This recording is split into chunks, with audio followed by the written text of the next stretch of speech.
What's up, guys? How's it going today? And I've been saying this for how many videos? We're close. We are actually close. We're filling up some fluid. It's not leaking. That's good. So yeah, we're putting fluid in the engine. We're putting fluid. Well, it's already got some oil in it, but we're doing power steering, the transmission fluid. We're gonna get some coolant today, and we're waiting for some parts. Our fuel tank, I messed up fairly big, and when I got my fuel pump, I was under the impression that it had a fuel sending unit in it, like the level sensor. So I cut out the stock one to put the pump where the stock sender was, as you can see. So we are waiting for sending unit to put right here, and then that'll get wired in right here. We're getting real close. Like, our list right now is, so here's what we got to do. We got to bleed the brakes, put the cage net in, the seats, the seat belts, the level sender, gauge pod, coolant, trans oil, motor oil. And Ken's coming back. He's got the trans brake button and relay to install. And then I got to put the dash back in. So we might pull the dash out today too and get the clips glued in there. But yeah, as you seen, we got the Vibrant Performance exhaust put on it. It's just tacked up, so once we start this thing, and we can see what it sounds like with two different styles of muffler. But we're very close to first fire up of our blueprint.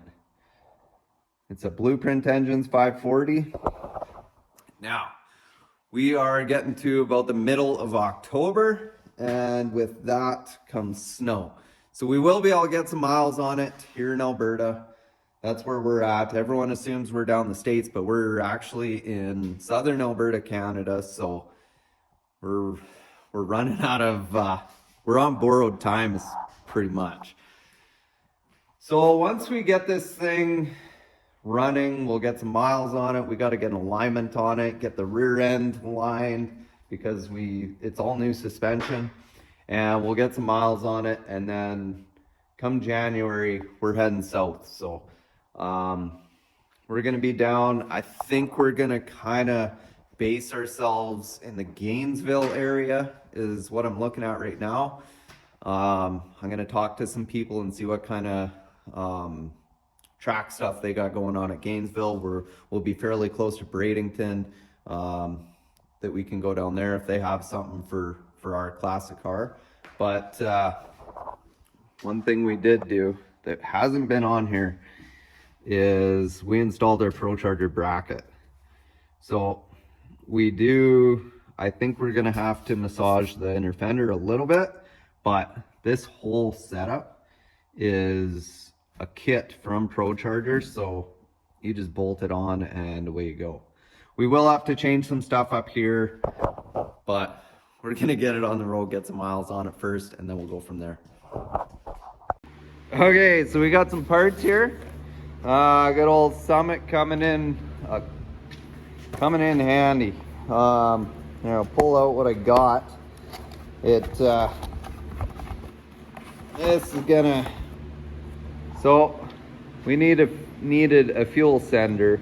So I can't even remember what brand this is, but basically it was what was in stock, and I'll make it work.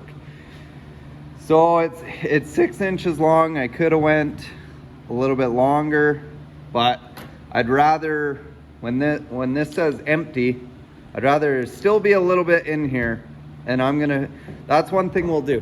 One thing we will do is we're gonna drive the car until it says empty, and then we're gonna keep driving it, and we'll figure out our run time from when it says empty until how far you got. That way you always know how far you got when you hit empty, because there's always a spot where the light comes on and you're not near a gas station. So if you can figure out where you got to go, that's just a little hack for you. So because I'm an idiot and didn't read instructions, I got to cut another hole in the tank for a level sensor. So that's fun. Just do yourself the favor and read instructions all the way through before you start cutting. The big thing I said about this tank was measure twice, cut once. Like, only cut it once. Well, now I'm cutting it twice because I didn't read the book on that fuel pump. But we're gonna get this level sensor put in here. So this is what I got. We're gonna get it in there, and it's made for a specific tank. It's not made for this one. So we have to cut a hole, drill some holes, and we have to back bolt it. And I'm hoping I can Loctite the bolts. Like, if that thing ever fails, then it's pull the pump to pull that out. So it's not ideal, but it is what it is. Unless I made a plate that would go in there.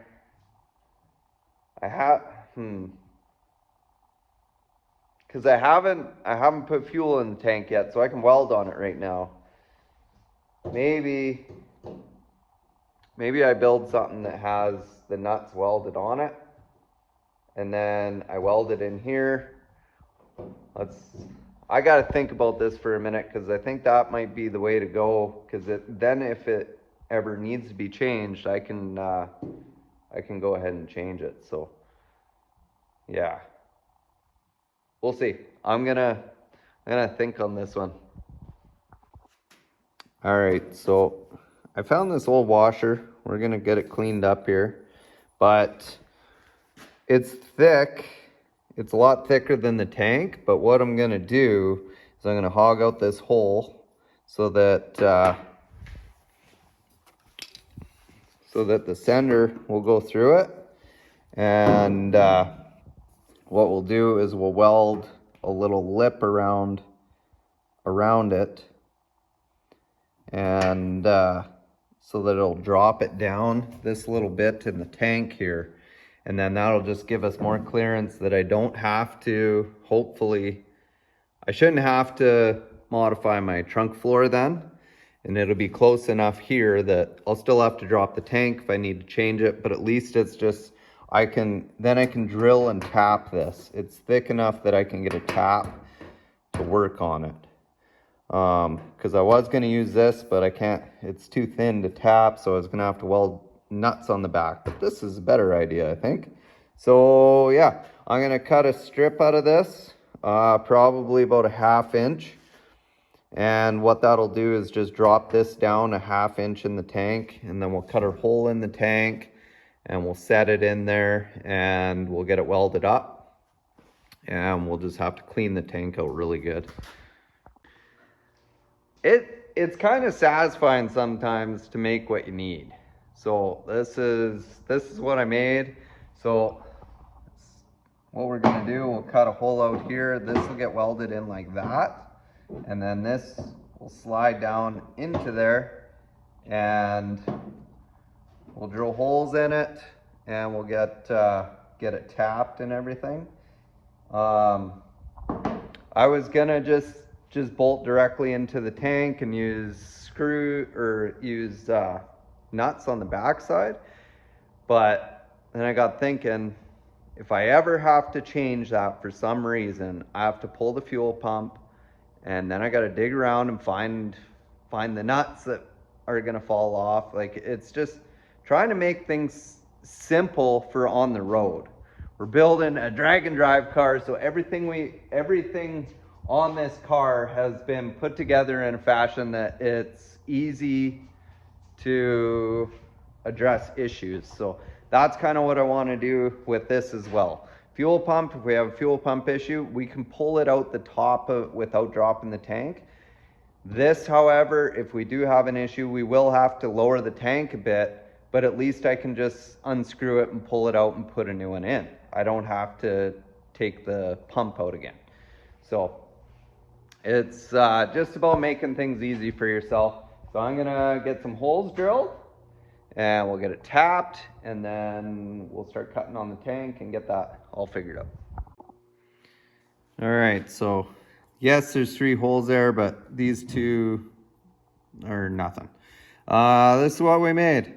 So I'll put some sealant in there just to double check, or just to make sure, but these holes are drilled, tapped. That'll go in there like that.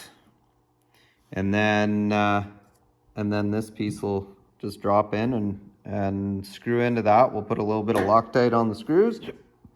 And yeah, then we can put the fuel pump back in, get the tank back in the car. And we are real close to being able to fire this thing up. I know I keep saying that, but this is what's holding us up now, is this fuel tank. We'll get it put back in here, get all the lines hooked back up. We'll throw some 91 in it and we'll make some noise. I'm excited. It was 0 degrees here today. The dog's water was frozen. And so today I'm happy that I kept that heater in that car, because we're gonna need it for all the driving we're gonna do coming up. So I don't know, maybe we'll have a mild winter again and a guy can drive it lots, but I don't know. They're saying lots of snow this year too, so. But I got lots to do. Ken's coming back tonight, so I gotta get the tank done so we can put it in. I gotta get the pod for our trans temp gauge put in. I gotta bleed the brakes.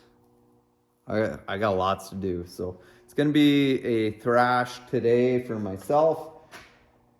And then it'll be a thrash tonight for the both of us, because he's got some wiring to do to finish up. And then hopefully we're firing this thing up tonight. So we'll see.